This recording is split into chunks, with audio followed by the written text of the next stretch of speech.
Praise the Lord. கர்த்தருடைய நாம மகிமைப்படுவதாக. இன்றைக்கி நம்ம பார்க்கக்கூடிய தேவனுடைய வார்த்தை ஜீவன் வச்சு நம்ம பார்க்க போகிறோம். இந்த ஜீவன்னா என்னது, ஜீவன் எதுக்கு தேவன் இதை அடையாளப்படுத்தியிருக்கிற இந்த ஜீவன் நம்முடைய இந்த ஜீவிதத்தில் நம்மளுக்கு ஜீவன் வேணுமா வேண்டாமா என்பதை பற்றி நம்ம இன்னைக்கு பார்க்க போகிறோம். மத்தேயு 25வது அதிகாரத்தில் 46வது வசனத்தை பார்ப்போம். அந்தப்படி இவர்கள் நித்திய ஆக்கினை அடையவும் நீதிமான்களோ நித்திய ஜீவன் அடையும் போவார்கள் என்றார். இந்த வசனத்தின்படி தேவன் சொல்லக்கூடிய வார்த்தை, அதாவது மரித்து நம்ம உயிர்த்தெழுந்து பரலோகத்துக்கு போகக்கூடியதை தேவன் நித்திய ஜீவனாக அடையாளப்படுத்துகிறார். இந்த ஜீவனை இதையும் என்னதான் தேவன் நித்திய ஜீவன் அடையாளப்படுத்துகிறார். 1 யோவான் 2வது அதிகாரத்தில் 25வது வசனத்தை நம்ம பார்ப்போம். நித்திய ஜீவனை அழிப்பேன் என்பதே அவர் நமக்கு செய்த வாக்கு தத்தம். அப்போ தேவன் சொல்லக்கூடியது அடுத்த ஒரு வசனம் சொல்லுது, நித்திய ஜீவனை அழிப்பேன் என்பதை அவர் நமக்கு செய்த வாக்கு தத்தம். அப்போ அந்த ஜீவன் என்னது அப்படி நம்ம பார்க்கக்கூடிய நேரத்தில் 1 யோவான் 5வது அதிகாரத்தில் 11வது வசனத்தை நம்ம பார்ப்போம். தேவன் நமக்கு நித்திய ஜீவனை தந்திருக்கிறார், அந்த ஜீவன் அவருடைய குமாரனில் இருக்கிறது என்பதே அந்த சாட்சியாகும். அப்போ நித்திய ஜீவன் ஜீவன் ரெண்டும் ஒரே வார்த்தையாக இந்த தேவன் அந்த வசனத்தில் அடையாளப்படுத்தக்கூடியதாக இருக்குது. அது எங்கே இருக்குதா, அந்த நித்திய ஜீவனை அழிப்பேன் அவருடைய குமாரனில் இருக்கிறது என்பதை அந்த சாட்சியாகும். அப்போ மத்தேயு 25:46 நம்ம பார்க்கக்கூடிய நேரத்தில் அது மரித்து உயிர்த்தெழுந்து பரலோகத்து போகக்கூடியதை தேவன் நித்திய ஜீவனாக சொல்லுகிறாரு. இங்கே சொல்லக்கூடியது இந்த வசனத்தின்படி ரோமர் 5, 1 யோவான் 5வது அதிகாரத்தில் 11 தேவன் நமக்கு நித்திய ஜீவனை தந்திருக்கிறார், அந்த ஜீவன் அவருடைய குமாரனில் இருக்கிறது என்பதே அந்த சாட்சியம். அப்போ அந்த ஜீவன் ஒரு நித்திய ஜீவன் இருக்குது. ஒன்று பரலோகத்திலுக்கு போய் அடைகிறதும் நித்திய ஜீவனாக தேவன் அடையாளப்படுத்துகிறார். இந்த பூமியில் இருந்து அவருடைய குமாரனை பெறுவதும் தேவன் எதாக தான் நித்திய ஜீவனாக அடையாளப்படுத்துகிறார். அப்போ இந்த ஜீவனை பற்றி நம்ம இன்னொரு வசனத்தை பார்ப்போம். லூக்கா 12வது அதிகாரத்தில் பார்ப்போம். 15வது வசனத்தில் தேவன் அடையாளப்படுத்தக்கூடிய நேரத்தில், பின்பு அவர்களை நோக்கி பொருளாசை குறித்து எச்சரிக்கையாக இருங்கள், ஏனெனில் ஒருவனுக்கு எவ்வளவு திரளான ஆஸ்தி இருந்தாலும் அது அவனுக்கு ஜீவன் அல்ல என்றார். இதில் அவன் ஒரு கொஞ்சம் பொருளாசை இருக்குது, அதாவது ஐஸ்வர்யத்தை நிமித்தம் அங்கே அடையாளப்படுத்துகிறாரு.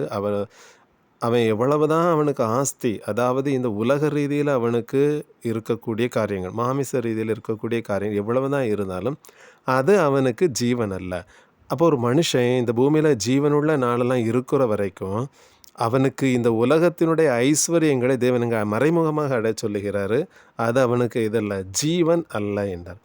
அப்போ ஜீவன்னா என்னது, எதை தேவன் ஜீவனாக அடையாளப்படுத்தி இருக்கிறார்? 1 யோவான் 5வது அதிகாரத்தை நம்ம பார்க்குறோம். தேவன் நமக்கு நித்திய ஜீவனை தந்திருக்கிறார், அந்த ஜீவன் அவருடைய குமாரனில் இருக்கிறேன். அப்போ தேவன் சொல்லக்கூடிய அந்த ஜீவன் அவருடைய குமாரன்ட்ட இருக்கக்கூடிய அந்த ஜீவனை தேவன் நித்திய ஜீவனாக அடையாளப்படுத்துகிறார். அந்த ஜீவனை தான் தேவன் நம்மளுக்கு நித்திய ஜீவனாக அடையாளப்படுத்துகிறார். அப்போ இந்த உலகத்தினுடைய ஐஸ்வர்யத்தின் காரியம் நம்ம எவ்வளவு தான் இருந்தாலும் தேவன் அதை ஜீவனாக தேவன் அவருடைய குமாரனுடைய ஜீவனை தான் தேவன் சொல்ல, அதுதான் நித்திய ஜீவனாக தேவன் நமக்கு அடையாளப்படுத்தி இருக்கிறார். அந்த ஜீவன் ஏன் நம்மளுக்கு தேவை, அந்த ஜீவன் என்னது என்பதை பற்றி நம்ம கொஞ்சம் பார்ப்போம். ஆதியாகமம் 2வது அதிகாரத்தில் 7வது வசனத்தை நம்ம பார்க்கும் பொழுது, தேவனாகிய கர்த்தர் மனுஷனை பூமியின் மண்ணினாலே உருவாக்கி ஜீவ சுவாசத்தை அவன் நாசியிலே ஊதினார், மனுஷன் ஜீவன் உள்ள ஒரு ஆத்மாவாக மானான். இங்கே வசனம் சொல்லுது, அவனுக்கு நாசியில் தேவன் ஊதி இருக்கிறாரு, அவன் ஜீவன் உள்ள ஒரு ஆத்மா ஆனான். தேவன் ஒரு மனுஷனை அடையாளப்படுது. ஒரு வசனத்தை பார்ப்போம். யோபு 32:8, ஆனாலும் மனுஷரில் ஒரு ஆவி உண்டு, சர்வ வல்லவருடைய சுவாசமே அவர்களை உணர்வு உள்ளவனாக்கும். சர்வ வல்லவருடைய சுவாசமே அவர்களை உணர்வு உள்ளவர்களாக ஆக்கும். அப்போ இந்த வசனத்தை பார்க்கக்கூடிய நேரத்தில் அவனுக்கு உள்ளால நம்மளுடைய ஆவி, மனுஷனுடைய ஆவி தேவன் தந்த தீபமாக இருக்கிறது. இந்த சரீரத்திற்கு தேவன் சொல்கிறார் அது ஒரு தீபமாக இருக்கு. ஆனால் சர்வவனுடைய சுவாசம் ஒரு மனுஷனை உணர்வு உள்ள ஒரு மனுஷனாக மாற்றும். உணர்வு இல்லாத மனுஷன் உணர்வு உள்ள மனுஷன். இங்கே வசனம் சொல்லுது, ஆதியாகமம் 2வது அதிகாரத்தில் 7வது வசனம், மனுஷன் ஜீவன் உள்ள ஒரு ஆத்மாவாக ஆனான். இந்த ஜீவன் மனுஷனுக்குள்ளால் இருக்குது. ஆண்டவர் சொல்லார், நன்மை தீமை அறியத்தக்க விருஷத்தின் கனியை புசிக்க வேண்டாம், இதை புசிக்கும் நாளில் சாவாய். சர்ப்பம் சொல்லுது, நீங்கள் இதை புசிக்கலாம், நீங்கள் சாகவே சாவதில்லை, உங்களுடைய கண்கள் திறக்கப்படும் அப்படின்னு வருது. இங்கே நடந்த 2 காரியம் பார்க்கக்கூடிய நேரத்தில், அவர்கள் பழத்தை திங்கிறதுக்கு முன்னாடி நிர்வாணிகளாக இருந்தால் வெட்கப்படாதிருந்தார்கள், பழத்தை தின்னுறாங்க. அவங்களுக்குள்ளால என்ன தன்மை தெரியுது? ஒரு நிர்வாணத்தன்மை அவர்களுக்குள்ளால தெரியுது. அந்த நிர்வாணத்தன்மையை அங்கு தேவன் அடையாளப்படுத்தக்கூடியது. அவர்கள் ஆதியாகமம் 3வது அதிகாரத்தில் 7வது வசனம், அவர்கள் இருவருடைய கண்களும் திறக்கப்பட்டது. அவர்கள் இருவருடைய கண்களும் அங்கே தாங்கள் நிர்வாணிகள் என்று அறிந்து கொண்டார்கள். அப்படிங்கக்கூடிய நேரத்தில் அவங்க என்ன அடையாளப்படுத்தக்கூடியது? அவர்கள் தங்களை நிர்வாணிகளாக அறிந்து கொண்டார்கள். அவருடைய கண்கள் திறக்கப்பட்ட நிலையில் இருக்கிறது. தேவன் அவர்களை ஏதேன் தோட்டத்திலிருந்து வெளியில் விரட்டுறாரு. அப்போ அவர்களுக்குள்ள ஒரு நிர்வாணத்தன்மை அவர்களுக்குள்ளால தெரிந்தது. அந்த ஜீவன் நம்ம பார்க்குறோம். அப்போ அந்த ஜீவன் எப்படின்னு பார்க்கக்கூடிய நேரத்தில் அந்த அவர்களுடைய ஆத்மாவில் ஒரு ஜீவன் இருந்தது. அவர்கள் நிர்வாணத்தன்மை இருந்ததும் அவர்கள் தெரியாமல் இருந்தாங்க. ஆனால் ஆத்மாவில் இருந்த ஜீவன் அவர்களை விட்டு போயிட்டு அவருடைய கண்கள் திறக்குது. அவர்கள் தங்களை நிர்வாணிகள் என்று அறிந்து கொண்டார்கள். அப்போ இந்த நிர்வாணத்தன்மை மறைக்கக்கூடியதாக அந்த ஜீவன் இருந்திருக்குது. அப்போ அந்த ஜீவன் என்னது? ஏதேன் தோட்டத்தில் மனுஷனை உருவாக்கி வைத்திருக்கிற தேவன் அவர்கள் நிர்வாணிகளாக இருக்கிறாங்க, வெட்கப்படாமல் இருந்திருக்கிறாங்க, பழத்தை திங்குறாங்க, கண்கள் திறக்கப்பட்டது, நிர்வாணிகளாக தங்களை உணர்ந்து கொண்டார்கள். அவர்களுக்குள்ளால் என்னது இல்லையா? ஜீவன் இல்லாத ஒரு காரியமாக இருக்குது. அவர்கள் வெறுமையான பாத்திரமாக தேவன் அடையாளப்படுத்தக்கூடியது. அப்போ இந்த ஜீவன் எது? ஜீவன் என்பது எது? ஜீவன் எதை குறிக்கிறது? யாராக தேவன் அடையாளப்படுத்தி இருக்கிறார் பார்ப்போம். 2 கொரிந்தியர் 5வது அதிகாரத்தில் 3வது வசனத்தை பார்ப்போம். தரித்து கொண்டவர்களானால் நிர்வாணிகளாய் காணப்பட மாட்டோம். அப்போது இந்த வசனம் சொல்லுது நம்மளுக்கு. அப்போ ஏதேன் தோட்டத்தில் அவர்கள் நிர்வாணத்தன்மைக்கு காரணம் ஏதோ ஒன்றை அவர்கள் தரித்து கொண்டவர்களாக இருந்திருக்கிறாங்க. அந்த தரித்து கொண்டது அவங்கள விட்டு போயிட்டு அதனால் அவர்களுக்குள்ளால் ஒரு நிர்வாணத்தன்மை இருக்குது. அப்போ தேவன் திருப்பி அதை சொல்கிறாரு, நீங்கள் தரித்து கொண்டவர்களானால் என்னதான்? நீங்கள் நிர்வாணிகள் அல்ல. அப்போ இந்த நிர்வாணத்தன்மை மறைக்கிறதுக்கு நம்ம ஒன்று தரித்து கொள்ள வேண்டியதாக இருக்குது. அப்போ அது எதை நான் தரித்து கொள்ள வேண்டியதாக இருக்கிறத பார்ப்போம். கலாத்தியர் 3வது அதிகாரத்தில் 27வது வசனம் சொல்லுது, ஏனெனில் உங்களில் கிறிஸ்துவுக்குள்ளாக ஞானஸ்நானம் பெற்றவர்கள் எத்தனை பேர் அத்தனை பேரும் கிறிஸ்துவை தரித்து கொண்டீர்களே. அப்போ நம்ம கிறிஸ்துவை தரித்து கொண்டவர்களாக இருக்க வேண்டியது இருக்குது. அப்போ நம்மளுடைய நிர்வாணத்தன்மை மறைக்கணும் அப்படிங்கக்கூடிய நேரத்தில் நம்ம எதை தரித்து கொண்டவர்களாக இருக்கணும்?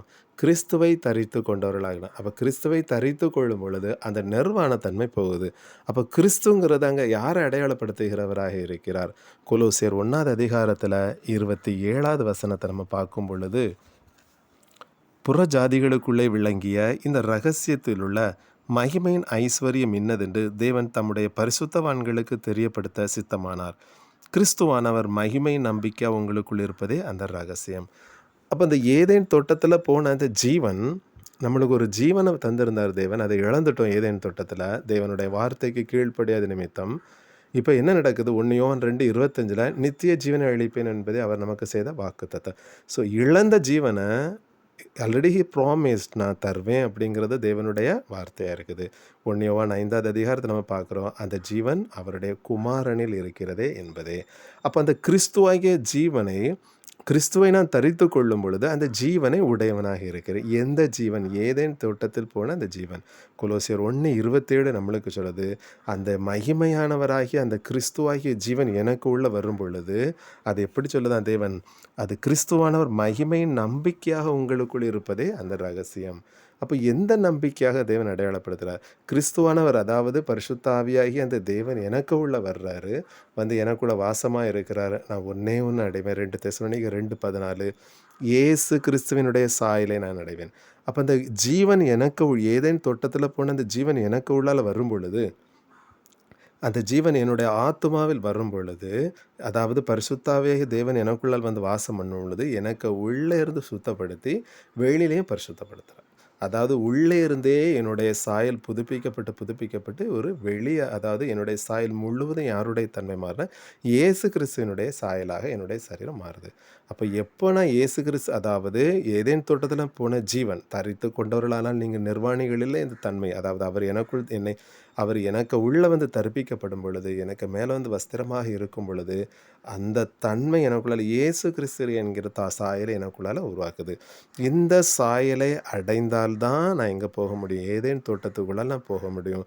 அதாவது கிருபாசனம், அதாவது கிருபாசனத்தை அண்டைக்கு, அதாவது மகா பரிசுத்த ஸ்தலம் என்கிற அந்த பரலோகத்துக்கு தேவனுடைய சமூகத்தில் என்ன தான் போக முடியுமே தவிர, இயேசு கிறிஸ்துனுடைய சாயல் இல்லாமல் நம்ம எங்கே போக முடியாது? தேவனுடைய ராஜ்யத்துக்கு நம்ம நுழையவே முடியாது. அப்போ இந்த ஜீவன் என்று தேவன் அடையாளப்படுத்தக்கூடியது நித்திய ஜீவன். மத்த 25:46 அங்கே சொல்லுது, நித்திய ஜீவனாக தேவன் அடையாளப்படுத்துகிறாரு.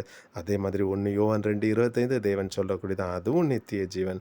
அந்த நித்திய ரெண்டுமே தேவன் சொல்லக்கூடிய நித்திய ஜீவன், நித்திய ஜீவன். அந்த பகுத்தறிந்து நம்ம அதை அறிந்துகிறோம். இது நித்திய பரலோகத்துக்கு போகிறது நித்திய ஜீவன்.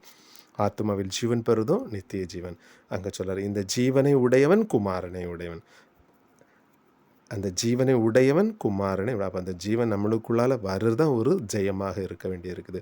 அப்போ ஜெயம் எது அப்படிங்கக்கூடிய நேரத்தில் நம்ம பார்க்க முடியுது, இயேசு கிறிஸ்துவின் மகிமை அடைதல் தான் ஜெயம். அப்போ ஜீவனை பற்றி நம்ம பார்த்துருக்கிறோம், புரிந்திருக்கிறோம்.